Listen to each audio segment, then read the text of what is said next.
this alternate history, the United States doesn't come apart from the outside. It fractures from within over one demand for voter files and one threat of prison. This story is fictional. It's based on real events, but everything beyond the known facts is speculation. Our goal is to explore an alternate timeline, not to rewrite history, but to imagine what might have been. On Friday, July 17, 2026, the country was still absorbing a primetime address from the president. In it, Donald Trump repeated his claims that the nation's elections could not be trusted, and he pointed to a solution. The federal government needed direct access to the state's voter files. The next day, Homeland Security Secretary Mark Wayne Mullen stepped up to a podium and put teeth on that claim. He told state election officials that if they refused to hand over their sensitive voter data to the Department of Homeland Security, they would face fines, penalties, or prison time. It landed like a thunderclap. For more than 2 centuries, American elections had been run by the states, not by Washington. Clerks, county secretaries of state, thousands of local boards spread across 50 states. All of them held the keys. That fragmentation was frustrating. It was also a shield because no single actor could reach in and change everything at once. Now the federal government was demanding those keys and threatening jail for anyone who said no. But what if the states hadn't backed down? And what if Washington hadn't blinked either? In the real world, lawsuits and negotiations slowed things. In this version, they didn't. A dozen Democratic secretaries of state announced together that they would not surrender their voter rolls to DHS. They called the demand illegal and unconstitutional. Within 2 hours, the Justice Department indicted 3 of them.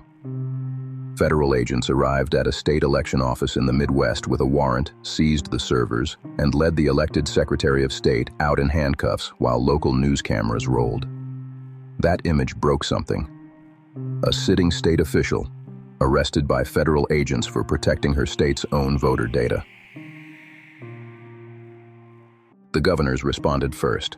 In 4 states, they ordered their state police to protect election offices and to keep federal agents from entering. Overnight, the country had armed state officers facing armed federal officers across the doorways of county buildings. Nobody fired. But the standoff was real, and it was on every screen in America. Then the courts collided. A federal judge ordered the states to lie. State Supreme Courts ordered their officials to refuse. Each side now had a piece of paper telling it the other side was breaking the law. Sheriffs didn't know whose orders counted. Election workers, ordinary people who counted ballots for a living, started quitting, some afraid of federal prison, others unwilling to arrest their own neighbors. Offices emptied out with a primary election just weeks away. Money moved faster than the courts. Investors of a functioning democracy start to seize up and decided they didn't want to be holding American assets when it happened. The stock market fell hard for 3 straight days. The dollar slid, and foreign governments that held U.S. debt began quietly selling. Interest rates jumped. A country that borrows constantly suddenly found borrowing far more expensive, and within a week, the pain had spread into mortgages, car loans, and small business credit. The escalation fed on itself. With federal agents seizing servers in some states and state police blocking them in others, the actual machinery of voting fractured. When primary day came, several states ran their elections normally. Others ran them under federal supervision with DHS personnel inside the counting rooms. A handful didn't run them at all because there was no one left willing to certify the results and risk either way. So the country got 2 sets of numbers. Federal officials certified one outcome, state officials a different one, and both claimed to be legitimate. Cable networks split down the middle, each broadcasting a different reality to a different half of the country. The protests started small and grew ugly. In a state capital where the Secretary of State had been arrested, tens of thousands filled the streets. In another, a rival crowd gathered to demand the arrests continue. The 2 movements met on the same block one hot night, and the fighting sent 40 people to the hospital. The governor called out the National Guard. The president federalized a different guard unit and sent it to the same city with opposite orders. For a few hours, 2 units of American soldiers, both wearing the same flag, took commands from 2 different chains of command in the same square. The banks were the next domino. Uncertainty about who actually governed made lenders freeze. A mid-sized regional bank collapsed when depositors pulled their money, afraid the government backing their accounts might not survive the crisis. The panic jumped to larger banks. The Federal Reserve tried to calm markets, but the Fed's power rests on confidence, and confidence was exactly what had drained out of the system. Businesses stopped hiring. Layoffs began, gas and grocery prices climbed as supply chains hesitated at every state line where the legal authority was now in question. By autumn, the thing Americans had always assumed could never have broken. There was no agreed-upon answer to a simple question: who is in charge, and who counts the votes? The federal government claimed the states were in rebellion. Several states claimed the federal government had staged a coup.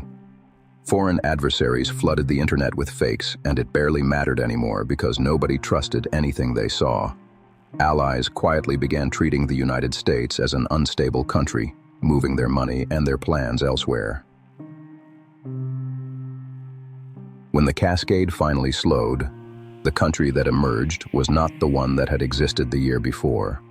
No single election anyone fully believed in.